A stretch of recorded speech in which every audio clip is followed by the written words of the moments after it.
Muito se fala na internet sobre filmes conforto, aqueles que fazem a gente se sentir bem e que a gente quer revisitar o tempo todo por causa da sensação gostosa que eles nos causam. Mas o que seria o oposto disso? O que seria um filme desconforto? Pra mim, a resposta mais rápida que vem à mente é O Som ao Redor, de Kleber Mendonça Filho. Se hoje esse cineasta é um dos mais aclamados do Brasil e do mundo, é muito graças a como O Som ao Redor, lá em 2012, alavancou o nome do diretor no cenário nacional e internacional. Ainda que o Mendonça Filho já estivesse dirigindo curtas e documentários há anos, foi O Som ao Redor que trouxe ele para os longas-metragens de ficção. E assim começou uma ascensão impressionante que, inclusive, levou o diretor ao Festival de Cannes mais uma vez este ano, onde o seu novo título, O Agente Secreto, venceu no último fim de semana os prêmios de Melhor Ator para Wagner Moura e Melhor Direção para o Kleber Mendonça Filho. E se O Som ao Redor impressionou tanto quando ele estreou em 2012, foi porque ele tinha um tom narrativo muito único. Enquanto você vê o filme pela primeira vez, você é tomado por uma sensação constante de incômodo, mas sem entender muito bem o porquê disso. A princípio, você tá vendo uma série de eventos banais, cotidianos, mas por baixo disso você sente que sempre tem algo de errado. Se fosse para seguir o título do filme e descrever isso em termos sônicos, eu diria que O Som ao Redor é um filme dissonante. E essa dissonância toda só se resolve no final da história, que é quando você finalmente entende o motivo do seu incômodo. A partir desse ponto, você revê com outros olhos aqueles comportamentos bizarros de antes, as técnicas de câmera inusitadas, as imagens quase surreais. Mas como foi que todo esse desconforto fez O Som ao Redor se destacar tanto? E por que é que esse filme já pode ser considerado um capítulo importante da história do cinema brasileiro? É isso que a gente vai explorar hoje, mas antes vale o aviso, eu vou ter que dar spoilers de O Som ao Redor, beleza? Continuar aqui? Então vamos abrir os olhos e os ouvidos para apreciar a dissonância de O Som ao Redor. Em termos acústicos, a dissonância acontece quando dois sons se misturam e causam uma impressão desagradável ao ouvido. Parece que tem algo no lugar errado. Escuta esses exemplos e você vai entender.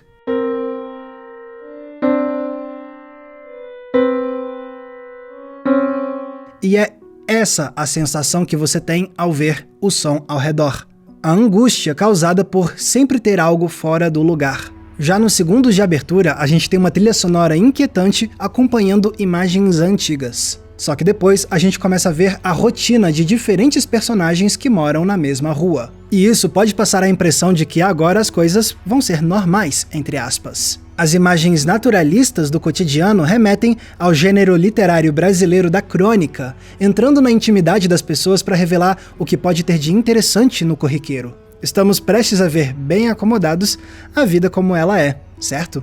Mais ou menos. Porque logo você começa a prestar atenção nos sons incômodos que cercam esses personagens, como a maquita do operário, o latido do cachorro do vizinho, ou a música altíssima do vendedor ambulante. São barulhos que parecem quebrar a paz e perfurar o ouvido, tanto da gente quanto dos personagens. Só que depois o desconforto começa a surgir também nas interações entre essas pessoas. O jeito como o João tem intimidade física com a diarista Mariá faz a gente questionar o quanto ela pode ou não estar à vontade com esse tipo de contato todo. Já as meias palavras do João conversando com os flanelinhas mostram como ele desconfia que talvez eles tenham roubado o som do carro da namorada. Tem também os comentários passivo-agressivos do João, que disfarça de simpatia o incômodo de encontrar um homem dormindo no seu sofá. Ainda tem a negociação do tio do João com o Clodoaldo oferecendo seus serviços de segurança, num tom que soa como uma série de desfeitas sutis. Em várias dessas conversas, você sente que ninguém tá realmente falando o que pensa, que toda aquela cordialidade é muito frágil e que basta um empurrãozinho para tudo estourar. Posso pedir uma coisa? Pra tu botar a sandália.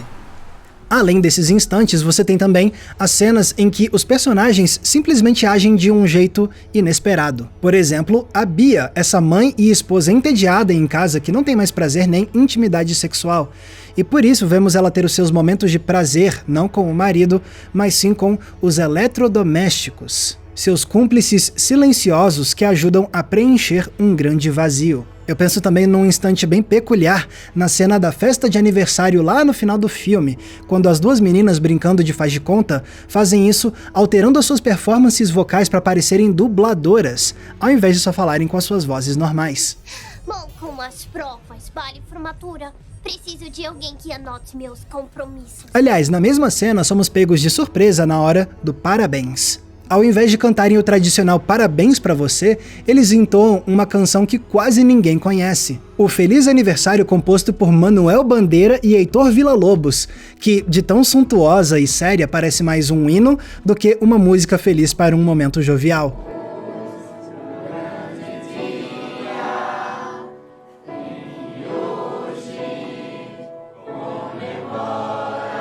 E quando não são os personagens se comportando de um jeito esquisito, parece que é o filme em si que começa a agir estranho, graças a escolhas que o Mendonça Filho faz na forma de encenar certos momentos. Em várias cenas, parece que o diretor vai construindo uma expectativa na gente para depois levar a cena para outra direção. Um ótimo exemplo é quando a gente vê o menino que jogou a bola no condomínio do lado e fica pedindo para devolverem, até que ele desiste e volta para casa. A partir daqui, a câmera começa a acompanhar o garoto e nos leva para a intimidade da casa dele. Então a gente pode até pensar que, a partir de agora, esse menino vai ser um personagem importante pro filme. Só que, não. Depois disso, ele praticamente desaparece da história. Ele só retorna em outra cena que cria uma sensação estranha. Quando a Bia sai da garagem de ré e a edição corta entre ela e as crianças brincando na rua, de um jeito que cria suspense e instintivamente nos faz achar que um acidente trágico está prestes a acontecer. Mas não, ela só estoura a bola de futebol daquele mesmo garoto e assim a gente se despede dele, enquanto o menino fica frustrado sem poder continuar brincando. A Bia também protagoniza outra cena que não leva pra onde a gente espera. É quando ela tá sozinha à noite olhando a rua e nota um garoto no telhado do vizinho. E considerando que a segurança da rua é um tema em alta nesse momento, a gente poderia achar que, na mesma hora, ela ficaria alarmada, gritaria pra assustar o garoto, chamaria um segurança, algo assim. Até porque nesse momento a gente tem um som incômodo na trilha sonora, como se estivéssemos vendo uma cena de perigo. Mas não, a Bia só fica ali parada, observando, e isso não dá em nada. Porém, não são só esses desfechos das cenas que nos causam estranhamento. Tem também as técnicas específicas que o Mendonça Filho traz e que nos confundem o tempo todo. Eu penso muito, por exemplo, no jeito como o filme cria momentos surpreendentes, mas logo em seguida corta rápido para outra cena, sem deixar a gente observar direito a imagem que a assombra. É assim quando a vizinha invejosa da Bia, do nada, ataca ela por causa de uma televisão. Ao invés de deixar a gente ver essa treta, o filme corta em questão de segundos para o momento seguinte. Ou na cena em que o João, a Sofia e o Francisco estão na cachoeira e aí de repente vem uma água vermelha. Isso tinha tudo para ser um momento que seria esticado para deixar a gente admirar horrorizados essa imagem. Mas não, novamente o filme corta depois de alguns segundos sem deixar a gente contemplar a cena perturbadora. Outra escolha estilística que o Mendonça Filho usa de maneira recorrente aqui é o zoom. Essa é uma técnica chamativa e que para alguns espectadores de hoje pode até parecer meio datada, como algo de filmes mais antigos. Mas a gente vê isso o tempo todo aqui, e é sempre algo que traz um estranhamento para a imagem. Às vezes parece uma câmera mais voyeurista, se intrometendo na intimidade dos outros de um jeito atrevido. Outras vezes é algo que desvia a nossa atenção, como quando o João tá falando ao telefone sobre trabalho, mas a câmera dá um zoom nas habitações mais pobres ali perto, como se quisesse mudar o assunto da cena. E tem também o jeito como o zoom pode criar suspense. O melhor exemplo disso é com a chegada do Cláudio, o irmão do Clodoaldo, lá nos instantes finais do filme. Quando ele aparece pela primeira vez, a gente tem esse zoom bem devagar, como quem quer indicar que tem algo importante e tenso acontecendo ali, mas a gente só tá vendo uma galera conversando. E mais tarde temos outro zoom, um ainda mais intenso, na cena da festa de aniversário. Enquanto os caras falam, a gente vai se aproximando cada vez mais do rosto do Cláudio, de um jeito tão chamativo que você quase pergunta em desespero pra tela: o que foi? O que você tá querendo dizer? Porque esse zoom não leva a nenhum desfecho de cena bombástico ou chocante. Não, isso vai ficar pra daqui a pouco. Dá atenção, pessoal. Dá pra ver então que o Mendonça Filho tem uma gama muito variada de táticas pra criar um enorme incômodo na gente enquanto assistimos a essa história, né? É impossível ver isso tudo e não sentir que, por baixo da superfície calma do cotidiano dessa rua, tem alguma coisa borbulhando. Não importa a pessoa, o momento do dia, a circunstância, parece sempre que tem algo de errado nessas vidas. Fenômenos peculiares sem muita explicação. E toda vez que você sente que está perto de descobrir o que é esse algo errado, ele escapa da gente, enquanto somos jogados para ver o próximo desenvolvimento. E se esse estranhamento é tão marcante, é porque o diretor quebra a nossa expectativa do naturalismo com inspiração num cinema mais fantasioso. É como comenta o crítico João Batista de Brito no seu texto sobre O Som ao Redor, quando ele aponta que, segundo o próprio Mendonça Filho, duas das suas grandes referências são o documentarista brasileiro Eduardo Coutinho e o mestre do terror de Hollywood, John Carpenter.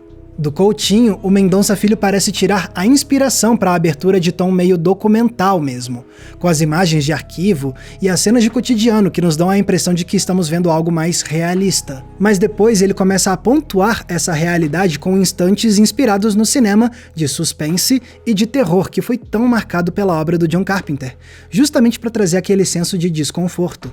E essa inspiração no Carpenter está explícita em O Som ao Redor. Basta reparar num detalhe na fachada dessa escola. Colégio Senador João Carpinteiro, a tradução literal de John Carpenter. Inclusive, anos depois, em Bacurau, o diretor traria essa mesma homenagem discreta com outra escola do João Carpinteiro. Mas voltando para O Som ao Redor. Aqui são vários os momentos que você percebe notas de terror em meio ao drama dos personagens. Como quando o João tenta vender um apartamento e a mulher fica encucada porque teve uma moça que morreu naquele prédio poucos dias antes, e isso cria um mal-estar para o momento. Mais tarde, no capítulo final, isso se intensifica ainda mais. No momento em que o Clodoaldo e a diarista do Francisco vão se pegar escondido na casa de um morador, novamente temos aquele zoom inquietante, mas dessa vez é porque o filme quer nos dar um susto com a imagem repentina de um garoto que não deveria estar ali também.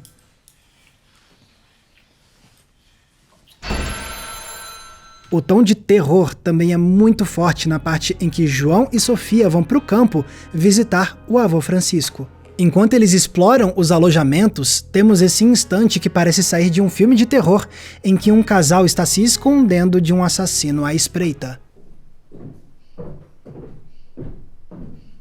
Depois, o casal explora as ruínas de um antigo cinema de rua, mas o diretor filma isso com um ângulo holandês, que é quando o enquadramento fica meio torto, assim, na diagonal, uma técnica muito usada para criar tensão e instabilidade para a cena. E, ao mesmo tempo, o áudio do filme é sequestrado pelos sons vindos de um filme de terror antigo. Provavelmente Plano 9 do Espaço Sideral, de Ed Wood, porque ele tá listado ali nos créditos finais. E se isso tudo não bastasse, ainda temos a famosa imagem do João na cachoeira, de repente sendo banhado por águas vermelhas que remetem ao sangue, só para depois a gente ver que isso foi um pesadelo que o João teve depois que ele voltou para a cidade. Minutos depois, inclusive, temos outro pesadelo, quando a filha da Bia sonha estar em casa à noite e percebe que vários homens estão invadindo a propriedade, sem que ninguém mais perceba. Mas quando ela vai olhar, eles só estão ali, parados. Inclusive, a ideia do sonho inspira a encenação até mesmo de outros momentos que não são exatamente de terror ou de suspense. Como quando a gente vê o Francisco simplesmente sair de casa no meio da noite e adentrar no mar sozinho, sem ninguém ao redor. E depois ele volta para casa como se fosse a coisa mais normal do mundo. É o tipo de imagem que caberia perfeitamente num sonho, no qual vemos algo familiar, mas com as coisas acontecendo de um jeito levemente diferente e sem muita razão. Eu penso também em quando o tio do João sai de casa, olha pra rua e de repente a gente vê pelos olhos dele como era aquela rua no passado, quando o homem ainda era criança. É essa mesma estranheza da lógica do sonho que inspira outros momentos esquisitos que eu já destaquei, como a cena do Feliz Aniversário ou quando a Bia vê o garoto no telhado. Esses momentos podem não ser de suspense ou de terror propriamente ditos, mas eles têm sim um quê perturbador, usando a lógica dos sonhos para lembrar uma fantasia que invade a vida real. De um jeito que remete a alguns filmes nacionais clássicos que faziam isso muito bem. Eu penso imediatamente em Filme Demência, de Carlos Reichenbach, que filma a paisagem e os personagens urbanos com essa perspectiva meio surreal, e trazendo muitas das técnicas de edição e de câmera que o Mendonça Filho traria também em O Som ao Redor. Aí, depois que você passou mais de 2 horas se acostumando com o desconforto que permeia esse filme, vem o desfecho do longa com uma reviravolta que muda tudo. Porque no fim, a gente descobre que o Clodoaldo e o irmão Cláudio, na verdade, são filhos de um homem que o Francisco tinha mandado matar décadas antes. E, nesse tempo todo, eles estavam tentando se aproximar do Francisco para poder se vingar. São apenas alguns minutos de conversa, mas isso transforma completamente a sua experiência do filme. Sim, a gente já tinha visto antes o Francisco dizendo que ele era dono de mais da metade dos imóveis daquela rua e dava pra ver que essa riqueza vinha de gerações na família dele, dona de fazenda. Mas a revelação final é que o Francisco mandou matar o pai dos irmãos por conta de uma cerca. O latifundiário rico eliminou um camponês por causa de propriedade. O que isso mostra então é que a riqueza da família de Francisco e de João foi conquistada na base da opressão e da violência, com derramamento de sangue. E isso finalmente explica o porquê da gente ter passado o filme inteiro sentindo aquela dissonância, aquele incômodo misterioso. Se o Zoom se aproximava do Cláudio, era para indicar que ele teria um papel crucial muito em breve. E sabendo do final, você reavalia o jeito como ele encara o filho do Francisco nesse momento. Se os passeios do João e da Sofia no campo são acompanhados por sons terríveis, é porque esse lugar foi cenário de mortes injustas. Se o banho de cachoeira vira um banho de sangue, é por conta dessa herança violenta da família do João. Se o Francisco entra no mar à noite mesmo com alerta de tubarão, é porque ele se sente todo poderoso. Se as famílias de classe média alta têm pesadelos com invasão domiciliar, é porque eles se isolaram do mundo ao redor como quem tem medo de perder os privilégios que foram conquistados pelos antepassados com atitudes horrendas. Se os trabalhadores mais pobres parecem estar a ponto de explodir, é porque eles ainda continuam sendo marginalizados pelo sistema moldado lá atrás, para manter essas pessoas sem acesso à melhor qualidade de vida possível. Não é à toa que essas vidas têm sempre um tom latente de perturbação da paz cotidiana. Quando você descobre que essas dinâmicas do dia a dia foram criadas a partir da exploração e da violência perpetuadas pelas elites do passado, você vê essa realidade não mais como dissonante, mas sim como amaldiçoada. Os pecados dos antepassados voltam para impedir que essas pessoas tenham vidas plenamente harmoniosas, condenando todo mundo a viver nesse estado constante de animosidade pulsante e de mal-estar. O que isso demonstra então é que aquele desconforto todo que você sentiu era mais do que suspense, drama ou terror. Aquilo era uma provocação do Mendonça Filho. Uma crítica sobre a política do espaço, magistralmente escondida nas interações aparentemente banais dos personagens. Como quem nos diz, se você sentiu incômodo vendo isso num filme, imagina quem tem que viver isso tudo na vida real. Aqueles que têm que lidar com a pior parte desse legado assombroso brasileiro todos os dias, pra valer. O desconforto tem propósito. E por mais que eu tenha dito agora há pouco que a revelação do final, enfim, resolve a dissonância de O Som ao Redor, a verdade é que não é bem assim. Beleza, a reviravolta pode fazer você finalmente entender de onde veio o incômodo das 2 horas anteriores. Mas o longa ainda escolhe manter o senso de desconforto com os seus instantes finais. Porque quando Francisco e os irmãos se levantam e parecem estar prestes a entrar num duelo de pistoleiros, a edição corta para Bia e a família estourando bombinhas, com estouros que possivelmente escondem o som de tiros dados lá no apartamento. Aí o filme acaba sem a gente saber se esses tiros foram dados mesmo. E se eles foram, quem atirou em quem? Quem levou a melhor no confronto derradeiro? A gente nunca vai saber. É o final aberto sendo usado como a cartada final de dissonância, com o Kleber Mendonça Filho se negando a nos dar o conforto de uma resolução com todas as respostas. Talvez para refletir que o mal-estar dessa realidade está fadado a nunca desaparecer de verdade.